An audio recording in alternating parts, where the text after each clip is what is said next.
The first rays of dawn were breaking over Seoul when the massive alien ships appeared. They weren't graceful or elegant. They were brutal, metallic constructs that blotted out the sky like giant predatory machines. Commander J. Kim stood in the underground military command center, his eyes fixed on the holographic displays tracking the incoming invasion fleet. The aliens, known as the Confederation, had been monitoring Earth for decades.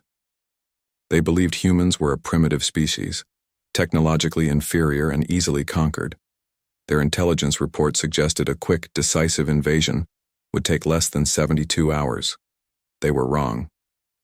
In the first moments of the attack, massive energy beams sliced through city infrastructure.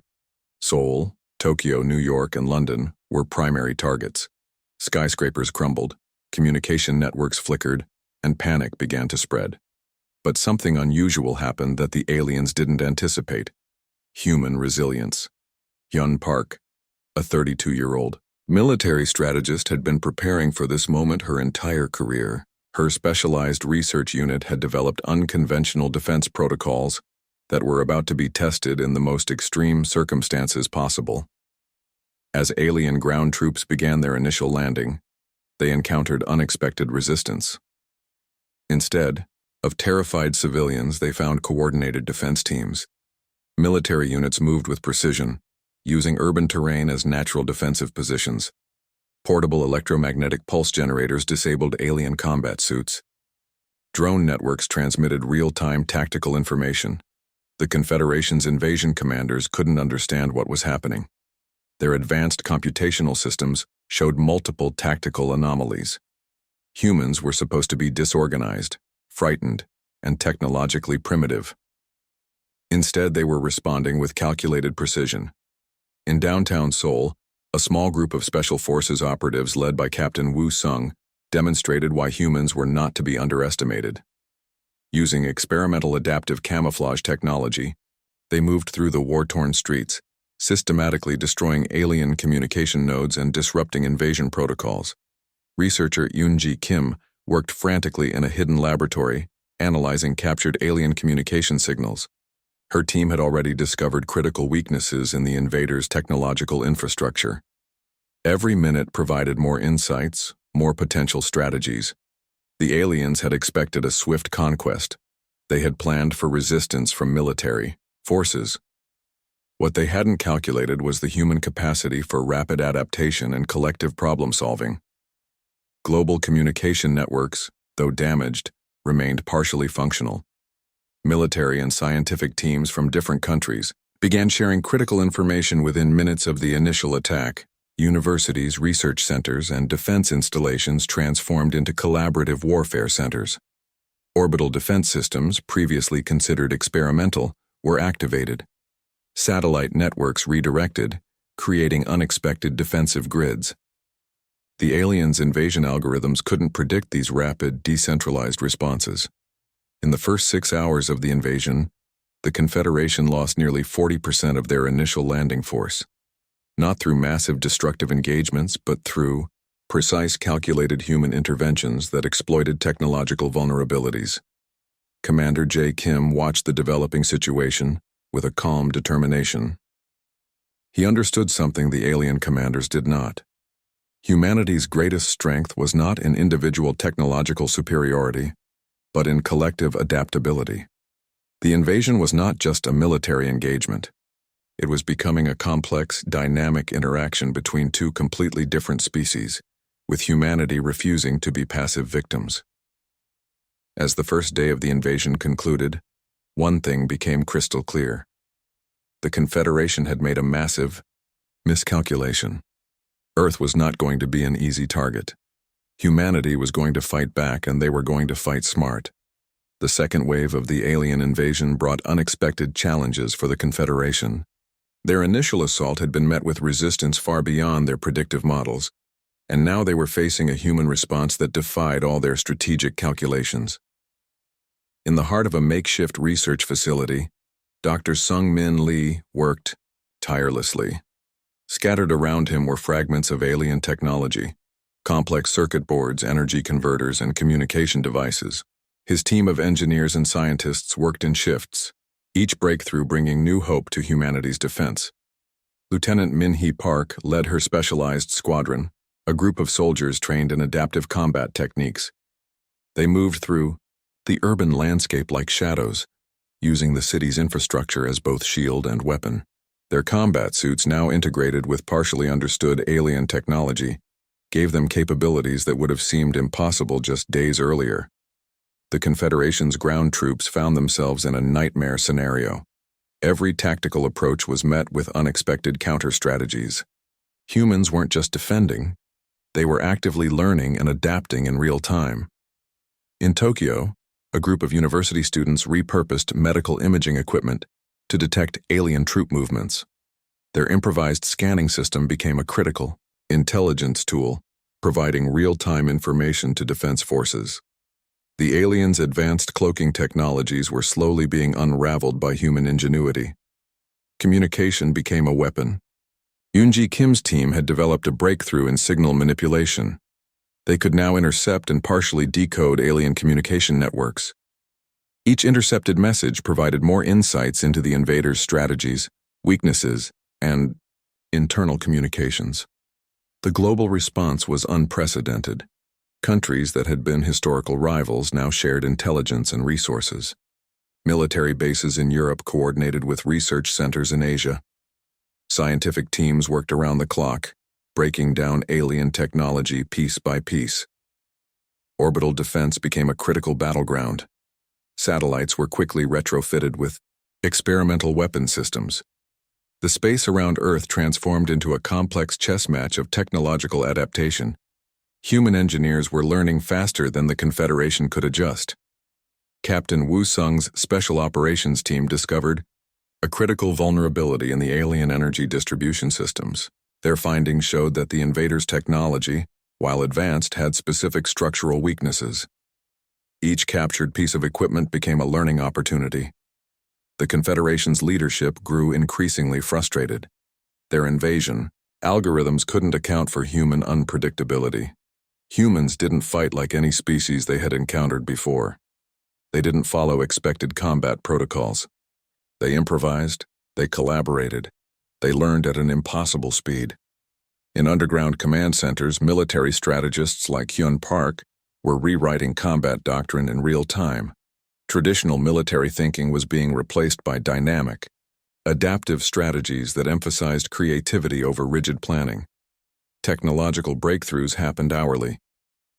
A team of young programmers developed a virus that could partially disrupt alien combat suits. Another group found ways to jam their communication frequencies. Each small victory built momentum. The human response wasn't just about military might. It was a total mobilization of human potential. Universities became research centers. Factories retooled to produce experimental weapons. Civilians became part of an unprecedented global defense network. Commander J. Kim understood the larger picture. This wasn't just a war of technology or military power. It was a war of adaptability, of collective human potential. The Confederation had chosen the wrong planet to invade. As the second day of invasion concluded, the aliens realized they were facing something entirely unexpected. Humanity wasn't just resisting. They were transforming the very nature of the conflict. The war had changed, and humanity was just getting started. The Confederation had made a massive error, and they were about to pay the price. The research facility hummed with intense energy. Dr. Sung-Min Lee stood before a complex array of alien technology, his eyes burning with determination. Scattered across massive workstations were fragments of captured alien equipment, each piece a potential key to understanding their advanced systems. Global scientific teams worked in synchronized shifts. What began as isolated research centers had transformed into a unified human knowledge network. Universities, government labs, and private research institutions shared every breakthrough within minutes. Hyun Park watched the data streams, tracking the rapid progression of human technological adaptation. The alien Confederation had believed humans were technologically primitive. Now they were learning the true meaning of human innovation. In a converted automotive factory in Detroit, Engineers were using 3D printing technologies to replicate and modify alien weapon components. Each printed piece represented a small victory against the invaders. Manufacturing lines that once produced cars now created experimental defense systems. Lieutenant Min-hee Park's combat squadron became the primary field testers for these new technologies. Their combat suits, now hybrid human-alien designs, provided capabilities that would have seemed like science fiction just weeks earlier. Adaptive camouflage, enhanced targeting systems, and energy absorption technologies turned individual soldiers into complex weapon platforms. The breakthrough came unexpectedly. Yoon-ji Kim discovered a fundamental flaw in the alien communication network. Their advanced quantum communication systems had a critical vulnerability. They relied on a specific quantum entanglement frequency that could be manipulated. Within hours, human scientists developed a signal disruption technology that could partially blind the Confederation's communication and navigation systems. What seemed impossible became reality through collective human effort. Orbital defense became a critical battleground. Experimental satellite weapon systems, cobbled together from multiple technological sources, began to change the balance of power. The space around Earth transformed into a complex technological proving ground. Commander J. Kim understood the larger strategy. This wasn't just about developing individual technologies. It was about creating a comprehensive, adaptive, technological ecosystem that could respond and evolve faster than the alien invasion force. University research teams worked alongside military engineers. Young programmers developed complex AI systems that could predict and counter alien tactical movements. Each line of code was a weapon, each algorithm a potential defensive strategy. The Confederation's leadership began to realize the magnitude of their mistake. Humans weren't just resisting, they were actively transforming the technological landscape of the conflict. Every captured piece of alien technology became a learning opportunity. In Tokyo, a group of robotics engineers developed autonomous defense, drones that could learn and adapt in real time. These weren't simple machines, but complex systems that could modify their own programming based on battlefield conditions. Manufacturing centers around the world retooled at unprecedented speeds. What was once a global economic system became a unified production network focused on a single goal: defending Earth. Factories that produced consumer electronics now created advanced defensive technologies. Captain Woo Sung's Special Operations team became the primary field testers for these new technologies. Their missions provided real-time feedback, allowing researchers to continuously improve and adapt their designs. The human response transcended traditional technological development. It wasn't about copying alien technology. It was about understanding, adapting, and ultimately transforming it into something uniquely human. As the technological breakthrough accelerated, the Confederation's invasion plans began to unravel. Their predictive models collapsed under the weight of human unpredictability and rapid innovation. Humanity was writing a new chapter in technological evolution. Each breakthrough was a statement, a declaration that they would not be conquered, that they would fight with every ounce of creativity and determination. The war had entered a new phase, and the humans were just getting started. The Confederation had made a massive error, and they were about to learn the true meaning of human potential. The first counteroffensive began quietly, almost unexpectedly. Lieutenant Min-hee Park's specialized squadron moved like shadows through the devastated urban landscape, their hybrid combat suits blending perfectly with the broken cityscape. Orbital tracking systems showed massive alien fleet movements, but the Confederation didn't realize they were walking into a carefully prepared trap. Human technological adaptations had transformed the battlefield into a complex, unpredictable environment. Commander J. Kim watched the holographic displays, each movement calculated with precision. The counteroffensive wasn't just a military operation. It was a comprehensive strategy that combined technological innovation, psychological warfare, and pure human determination. Yoon-ji Kim's communication disruption technologies proved decisive. Alien fleet communications began to fragment, creating chaos in their command structures. What seemed like random signal interruptions were actually carefully orchestrated technological attacks designed to create maximum confusion. The experimental weapons developed by Dr. Sungmin Lee's research team began to show their true potential. Energy weapons that could penetrate alien shield systems, adaptive ammunition that could modify its trajectory mid-flight, communication jamming devices that turned the Confederation's own technologies against them. Hyun Park's strategic planning had transformed human defense into a fluid, adaptive system. Military units no longer followed traditional command structures. Each team became an independent tactical unit capable of making real-time decisions, a concept completely alien to the rigid Confederation military hierarchy. In the skies above, major cities, experimental human fighter craft engaged alien vessels. These weren't traditional aircraft, but hybrid systems that combined human creativity with partially understood alien technologies. Each engagement rewrote the rules of space combat. Captain Woo Sung led a critical mission targeting the alien command infrastructure. His team moved through enemy systems like digital ghosts, introducing complex viral systems that disrupted alien military communications and navigation. The global human response had become a synchronized dance of technology and strategy. Manufacturing centers worked around the clock, producing experimental weapons and defense systems.